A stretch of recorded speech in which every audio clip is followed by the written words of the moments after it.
Halo para pendengar, dimanapun kalian berada. Sering kali gue tuh ngeliat komentar penonton yang request untuk gue ngebahas anime jadul. Dan tidak jarang juga gue nemu komen yang bertanya-tanya, kenapa sedikit banget konten kreator yang bahas anime jadul. Asumsi gue, alasan kenapa anime jadul jarang dibicarakan, karena saat ini tidak banyak orang yang tertarik buat ngelihat pembahasan anime jadul, selain dalam bentuk konten alur cerita. Nah, di video kali ini gue kepengen mencoba mencari tahu sekaligus membuktikan apakah masih ada orang yang tertarik dengan pembahasan anime jadul. Perlu dicatat, pembahasan di sini bukan berarti review anime. Jadi, jangan mentang-mentang gue lagi bahas anime, malah langsung dianggap sebagai review anime. Di sini, gue cuma pengen berbagi sedikit cerita mengenai anime jadul. Barangkali di antara kalian ada yang relate dengan apa yang gue rasakan saat itu. Sekalian gue pengen kenalin ke kalian yang mungkin aja belum tahu mengenai anime jadul yang bakal gue bahas di konten ini. Anggap aja ini konten nostalgia. Gue juga pengen ngebahas pendapat gue sendiri yang masih nonton anime sampai detik ini. Apakah ternyata anime jadul yang gue tonton ketika masih kecil memang sebagus apa yang gue bayangkan selama ini? Atau ternyata animenya malah jelek dan perasaan nostalgia yang justru ngebuat gue mengira kalau animenya bagus? So langsung aja, mari kita bahas.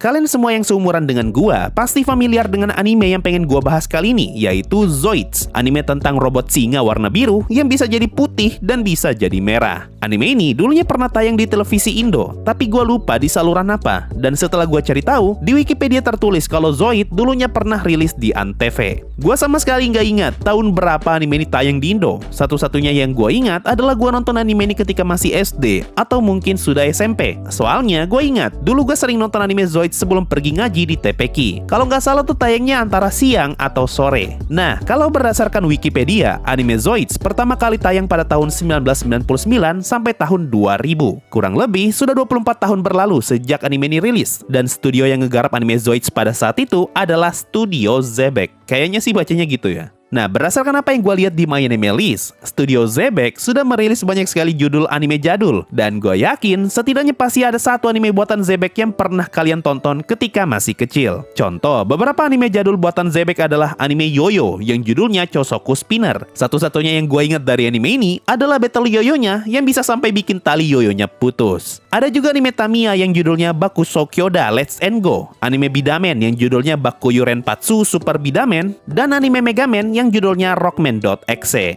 Nah, yang menarik, selain sering ngebuat anime untuk anak kecil, Xebec juga ternyata sering banget ngerilis anime ecchi yang, ya begitulah. Malahan makin kesini, ternyata studio Xebec jadi lebih sering ngerilis anime ecchi daripada anime shonen. Contohnya yang mungkin kalian tahu adalah tuh Love Ru, Makenki, Keijo, dan Yuragi no Yuna-san. Balik lagi ke Zoids, kalau mau dibilang, pada masa itu, setidaknya buat gue pribadi, gue lebih familiar dan lebih memorable bentuk robot di anime Zoids daripada bentuk robot di anime lain. Karena kayaknya pada masa itu, tidak banyak anime mecha yang bisa tayang di televisi Indo. Tapi kalau memang pada masa itu ada anime mecha lain yang lebih memorable daripada Zoids dan sempat tayang di TV, artinya gua aja yang gak sempat terpapar dengan anime itu. Oke, sudah cukup soal cerita masa lalu. Sekarang mari kita bahas apa itu anime Zoids. Intinya, Zoids itu anime tentang bocil bernama Bang yang secara kebetulan berhasil menemukan ruangan berisi 2 tabung. Dan salah satu tabung itu isinya adalah robot alias Zoid yang ukurannya kecil dan bentuknya kayak T-Rex yang kemudian diberi nama Sig. Setelah dari sini, Bang malah ketemu Zoids rusak berbentuk singa yang disebut Shield Liger. Dan secara ajaib, Sig ternyata mampu menyatu dengan Zoids tadi dan ngebuat Zoids tersebut jadi bagus kembali. Lalu setelah itu, Bang kembali ke ruangan tadi untuk membuka tabung yang satunya. Dan isi tabung itu ternyata bukan Zoids, melainkan cewek yang namanya Fine. Kurang lebih seperti itu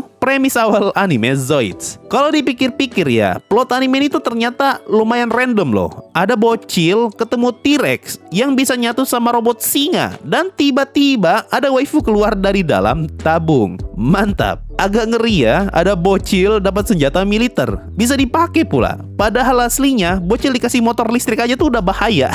Bahaya buat pengendara lain, ini malah dikasih kendaraan militer. Tapi ya namanya juga anime. Selebihnya sih gue nggak ingat sama sekali cerita anime Zoids. Kedepannya bakal kayak gimana, siapa saja robot yang bakal dilawan, dan endingnya kayak gimana. Yang gue ingat tuh cuma robot singanya CMC yang nanti bakal punya banyak bentuk. Ada yang bentuknya jadi pedang, ada yang warna putih dan warna merah. Sama gue ingat ada Zoids yang bentuknya kayak T-Rex raksasa. Dan setelah gue cari tahu, ternyata itu Zoids punyanya si penjahat utama. Dan nama Zoids-nya adalah Deathsaurer. Kalau gue cek di MyAnimeList, anime Zoids ternyata punya banyak judul. Mulai dari Zoids doang, alias Zoids pertama yang rilis pada tahun 1999 dan tamat di tahun 2000. Lalu Zoids New Century yang rilis pada tahun 2001. Ada juga Zoids Fuzors yang rilis pada tahun 2004. Zoids Genesis yang rilis tahun 2005. Dan yang paling baru, Zoids Wild yang rilis tahun 2018. Dan tamat di tahun 2019 kemarin. Gue udah coba nonton ulang anime Zoids dan gue coba cari tempat untuk bisa nonton anime ini secara legal. Tapi sayang, gue tidak menemukan satupun tempat legal untuk bisa nonton anime ini secara lengkap. Satu-satunya yang bisa gue temukan cuma channel YouTube T-Spark, yang setelah gue cari tahu kayaknya sih legal. Tapi masalahnya, mereka tuh cuma nampilin episode 1 doang, dan sisanya penayangan terbatas. Alias mereka hanya ngerilis satu episode untuk waktu yang terbatas. Dan kalau ada episode baru, episode yang sebelumnya bakal dihapus. Makanya yang bisa gue tonton cuma episode 1, karena cuma episode itu doang yang tidak dihapus sama mereka.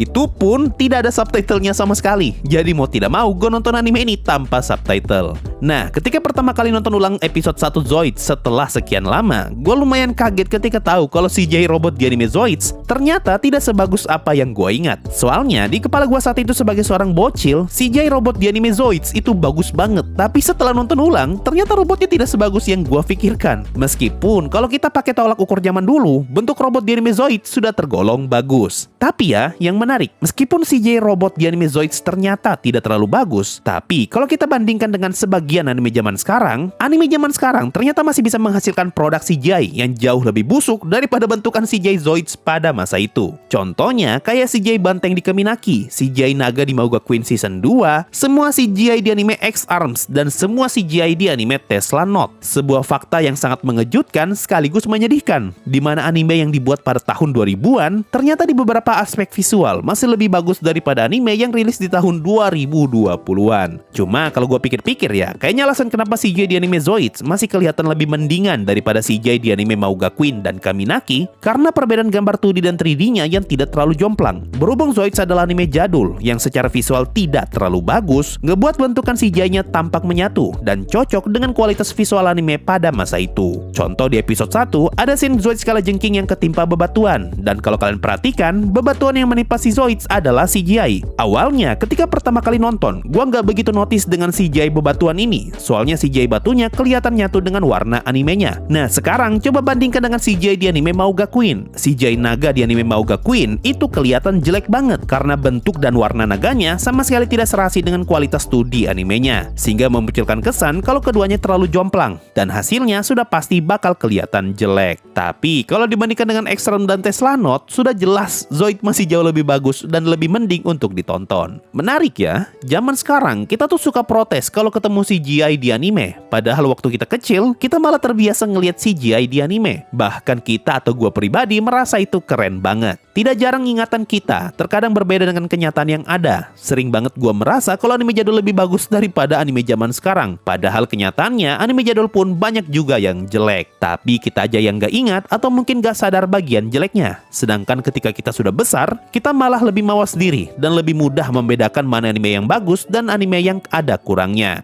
Gua sih niat awalnya pengen nonton Zoid sampai tamat, tapi karena legalnya udah nggak bisa dicari, jadi ya mau tidak mau gua hanya bisa ngebahas episode satunya doang. Gua nggak enak soalnya ngomongin anime, tapi nonton animenya di tempat begituan. Ya, gua rasa itu doang sih yang bisa gua bahas dari anime Zoids. Anime yang cukup memorable buat gua pribadi pada masa dulu, dan mungkin bisa dibilang salah satu anime robot yang gua ingat judulnya sampai saat ini, selain Gundam ya. Soalnya gua nggak pernah nonton Gundam. Nah, kalau kalian punya cerita yang menarik soal anime Zoids, coba tulis komentar kalian di bawah. Kapan kalian nonton anime ini, dan apa saja yang kalian ingat dari anime ini. Dan jangan lupa juga tulis di bawah anime jadul apa lagi yang asik untuk dibahas. Kalau yang nonton konten ini lumayan banyak, mungkin gue bakal bikin konten lagi yang kayak gini. Asalkan anime jadulnya masih bisa dicari. Mungkin itu saja untuk video kali ini. Makasih semua sudah mendengarkan sampai di titik ini. Sampai jumpa di video yang lain, dan bye-bye. Yo, buat yang udah nonton sampai akhir, segmen Saweria balik lagi. Sebelumnya nih, gua mau minta maaf karena gua baru nyadar kalau ternyata ada yang nyawer. Soalnya ya, gue tuh sering banget cek Saweria kedua dan tidak pernah ada yang nyawer. Makanya gue udah jarang buka dan gue mikir kayaknya nggak bakal ada yang pengen nyawer lagi di tempat ini. Maksudnya di Saweria kedua ya, buat dibacain di konten. Ternyata ada loh. Dan gue baru cek sekarang, gue minta maaf nih yang sebesar-besarnya ya. Ada 4 orang yang nyawer dan bakal gue sebutin kapan mereka nyawer. Pertama dari Rahmat, dia nyawer tanggal 21 Mei 2024. Dan gue record ini konten pada tanggal 20 Juni 2024. Anjir, gue telat berapa bulan nih? Januari, Februari, Maret, April, Mei, Juni. Aduh, sebulan gue telatnya, sorry ya. Dari Rahmat nih, Bang, tolong bahas detail kecil anime Goblin Slayer. Sebenarnya di channel lain udah bahas, tapi banyak banget salahnya. Sebenarnya ya, gue tuh dulu sempat mau bikin, sumpah, detail kecil Goblin Slayer. Cuma gue berhenti nonton di tengah jalan karena aduh, ya lu tau lah. Kapan-kapan ya kalau gue betulan niat ya. Lanjut yang kedua dari orang lama. Dia tuh nyawer tanggal 27 Mei 2024. Terima kasih Sensei untuk sampai saat ini. Channel penjelasan salah satu anime favorit gue juga Overlord. Dan bahkan jadi judul skripsi gue. Sama-sama bro, semoga skripsinya lancar. Ketiga, ada dari Ibnu orang baik yang nyawer tanggal 7 Juni 2024. Thank you bang udah dibahas masalah rapat Tensura. Sama-sama bro, gue juga soalnya penasaran soal rapat di Tensura ya. Karena daripada cuma sekedar nyinyirkan ya, mending kita buktikan sendiri ya seberapa rapat anime Tensura. Dan terakhir ada dari Neki yang nyawer tanggal 9 Juni 2024. Bang, wak cuma ngetes pertama kali soalnya, selanjutnya baru nanya-nanya. Wak, sip, udah gue bacain ya. Dan sorry gue baru baca sekarang. Oke, itu tadi 4 Saweria yang udah masuk. Jadi gini nih, buat yang nggak tahu ya, alasan terbesar kenapa gue berhenti bikin segmen baca Saweria di akhir video, karena gue tuh bingung bagaimana bedain Saweria yang masuk dari live dan mana yang di luar live. Gue sempat coba bikin konten sebulan sekali bacain Saweria, tapi ternyata nggak bisa juga karena ketumpuk Sawerianya, jadi gue nggak bisa bedain gitu mana yang Saweria buat live dan mana Saweria buat konten. Jadinya gue nggak tahu nih mau masukin Saweria mana ke dalam konten itu. Sampai akhirnya gue kepikiran, kayaknya bisa nih kalau gue bikin Saweria jadi 2. Satu Saweria buat yang pengen dibacain waktu live, dan satu buat yang pengen diabadikan dalam konten. Tapi karena waktu itu nggak ada sama sekali yang nyawer di Saweria buat konten, dan gue udah nunggu sekitar 2 bulan kalau nggak salah ya. Jadinya gue merasa kalau Saweria konten tuh udah nggak bisa jalan lagi. Makanya gue udah jarang ngecek Saweria konten. Tapi ternyata ada 4 orang tadi tuh, dan gue ucapkan permintaan maaf yang sebesar-besarnya kepada kalian berempat. Karena baru sekarang gue baca nih komen kalian ya. Ya itu aja sih untuk konten Saweria. Terima kasih buat kalian berempat tadi. Sampai jumpa di konten Saweria lain kalau ternyata masih ada yang nyawer di Saweria konten ya. Dan bye bye guys.